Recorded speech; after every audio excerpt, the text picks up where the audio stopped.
3, 2, 1, switch. Un silence et puis la musique qui résonne sur la grande place, plongée dans le noir. Une scène qui inspire la quiétude aux passants. La ville est souvent synonyme, moi qui habite en province maintenant, de bousculade, de rapidité.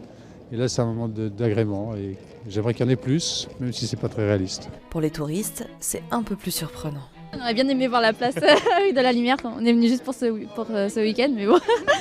Oui, on est là que ce soir, donc on aurait aimé voir un peu les lumières, mais...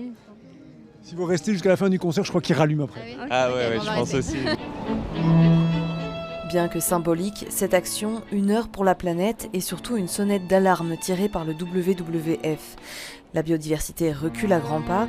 En Belgique, on compte seulement 15,5% de zones protégées. C'est moitié moins que ce qui est recommandé par l'Union européenne. On a une loi européenne qui est en cours de fabrication en ce moment, une loi pour la restauration de la nature. Et nous, en fait, on invite les citoyens et les citoyennes à demander en fait, aux décideurs et aux décideuses une loi forte en faveur de la restauration de la nature. Nous avons besoin de la nature, elle est notre meilleur allié. Il faut lui redonner sa place pour qu'elle puisse jouer son rôle. Pour ne pas aggraver plus encore leur empreinte écologique, les villes ont évidemment leur rôle à jouer. Nous avons pris des initiatives pour faire en sorte qu'on consomme moins d'énergie dans les piscines, dans les écoles, dans les bâtiments publics, dans les bureaux. Et aujourd'hui, tout le monde doit agir comme ça pour faire en sorte de vivre dans un monde vivable.